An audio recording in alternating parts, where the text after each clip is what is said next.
You're watching Fugitive Red-Eye, and welcome to another monthly movie recap. And this one actually is monthly! I actually did it! I got one done a month after the last, isn't that something? But first two movies we're gonna talk about today are actually ones that I had watched before last time, but I forgot to mention. Well, in the case of the first one, I forgot to mention it, and the second one I wasn't sure whether or not to include it.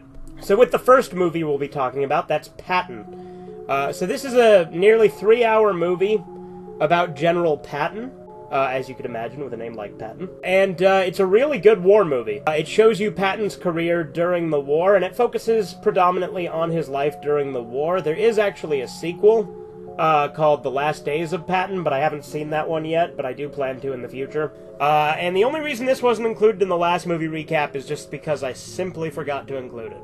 Don't know how I forgot to include it, because this movie's fucking great. But, you know, it gives you a lot of insight into General Patton, because, something that I didn't know is just how controversial of a General Patton was.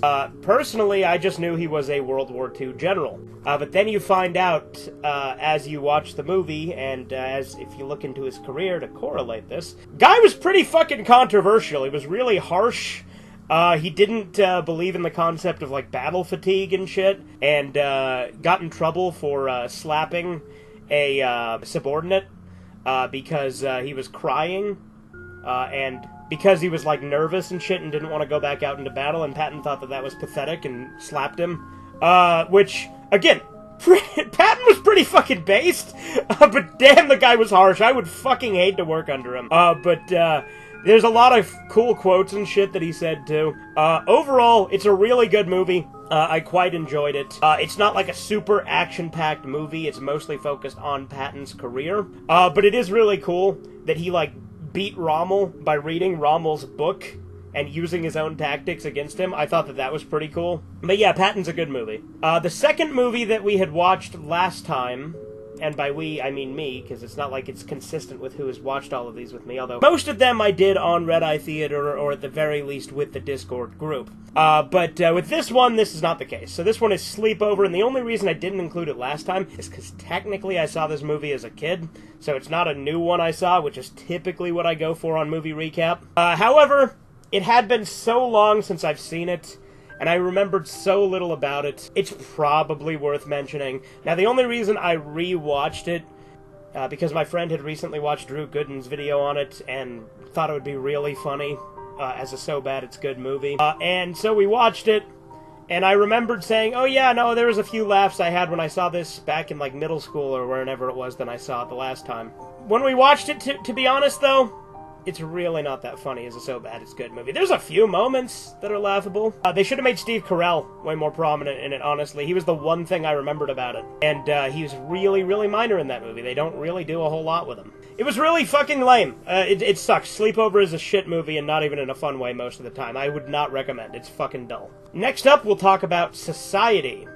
Now, Society is a movie about rich global elites actually turning out to be these, like, sort of creatures that rule over humanity and have, like, this, have these really freaky, like, mutated orgies where they, like, merge together and, like, shapeshift and, like, eat people, and it's really, like, body horror and, like, disgusting. That's kind of the climax of the movie. Most of the movie is building up to that, with what the hell's going on with these elites and their weird orgies. The humor can be really immature at times with the father character, which I think is really funny that he's got such an immature sense of humor, because he literally transforms into a butthead, like his face is in an ass, and he's like, look, I am a butthead, ha ha ha ha. The movie is actually really good, it's great, but I do have some criticisms. I think that the ending was a little anticlimactic, to be perfectly honest. The way they just let him leave, like, doesn't make any sense. Like, if they had established that maybe, like, oh, you know, if he beats this guy in a duel, we'll respect the results or something, they didn't really hint at that. That's the only explanation I can have as to why the hell they just let him walk out of there after seeing all of their deepest, darkest secrets like that. It's a great movie, but again, there are some things about the ending and some of the payoffs that I thought could have been done a little better. But overall, Society is a really fun movie about a bunch of rich weirdos having weird orgies and turning out to be these weird creatures. The practical effects in it are great, and again, it's really fucking disgusting.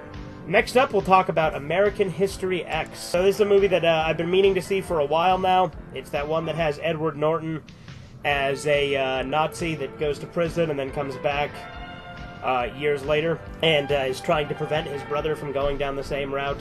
Watching this movie, I gotta say, it was surprisingly more nuanced than I thought it would be. It doesn't shy away from depicting both communities depicted in the movie as being violent.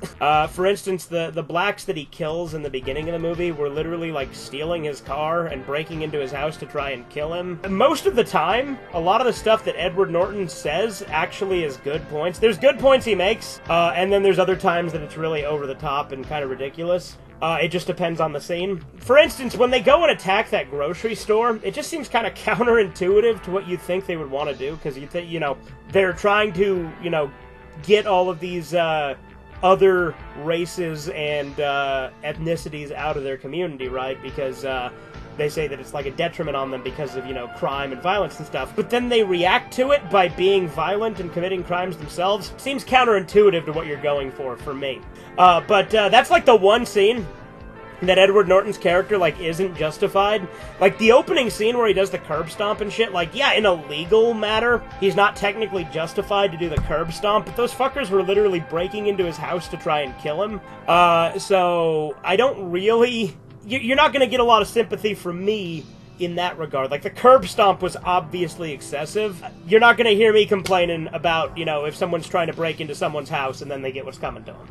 But that said, obviously the grocery store scene was complete bullshit, completely unjustified. And it's interesting with this movie that, because it's a movie where he goes to prison, he meets a black friend, and then he gets raped by Nazis in prison, and then he becomes not racist and tries to get his brother to stop going down that route.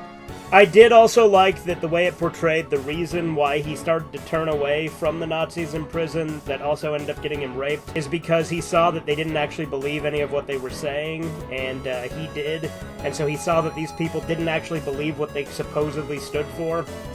And then there's a monologue at the end in this paper that his brother wrote about how you can't hold on to hatred and stuff like that, which is juxtaposed, and spoiler, is juxtaposed with him being shot by these black guys that the movie tries to say, oh look, you see, it's his hatred that caused him to get shot here.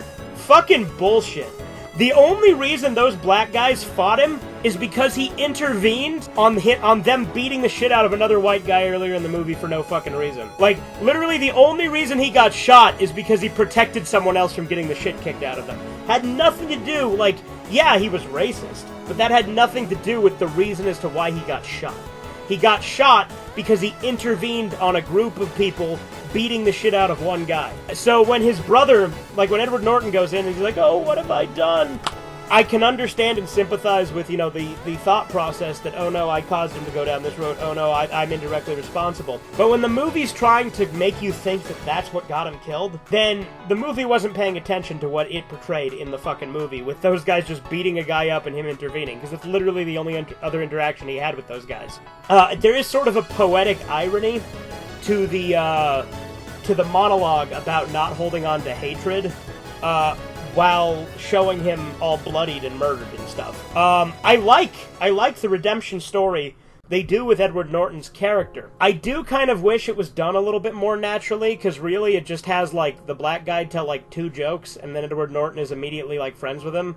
I think some more build-up with that would have been better. And, the banter, I feel like, was a little unnatural. I feel like they could have had a better back and forth to build that rapport. Nevertheless, even though I think execution-wise it could have been done better with him making the black friend in prison, I still thought that was a really good plot point, and I do like the way that the movie overall turns out. And again, it's surprisingly more nuanced than you'd think. It obviously has its message that it's going for, but it's surprisingly more nuanced than you'd think. And overall, it's a fun movie. I enjoyed it. And another thing is that this movie was largely made to be as good as it is because of Edward Norton. There's a bunch of shit that Edward Norton added to the movie that the original director didn't put in there, and actually tried to get his name removed from it, and then tried to sue the studio when they wouldn't let him remove his name from it, and then was considered, like, unemployable after this movie. So it kind of made Edward Norton's career and kind of destroyed the director's career because he was unwilling to compromise or add to it. And a lot of the scenes that Edward Norton added are what makes the movie great. A lot of the flashbacks and some of the more sympathetic stuff was added by Edward Norton. Next up, we'll be talking about the first Puppet Master movie, which is currently the only Puppet Master movie I've seen, and it's one of the better full moon movies I've seen.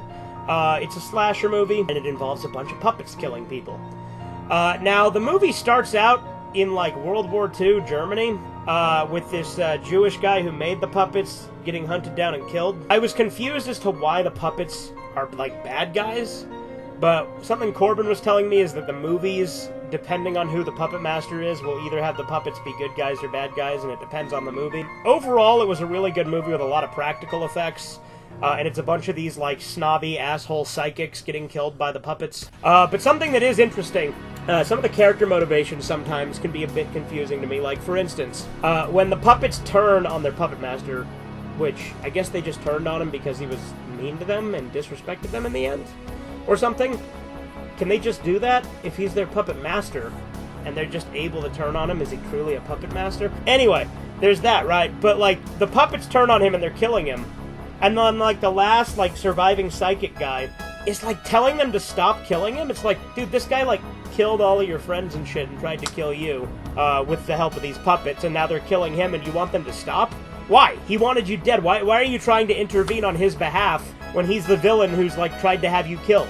Like, I confused the hell out of me, but that was really it. It was just, like, a couple of scenes like that. Overall, it was a really enjoyable slasher movie, and I can definitely see why it's one of the more well-known and better-received full moon movies. And speaking of full moon movies, let's end off today with Tourist Trap, which I think might actually be my favorite full moon movie. It's either that or Head of the Family. Puppet Master 1 is definitely one of the good ones too, but I think that I like Tourist Trap a little more. It's about this group who goes and ends up at this, like, museum where this guy has all these mannequins built. He apparently has this crazy brother that's killing people and, like, turning them into mannequins.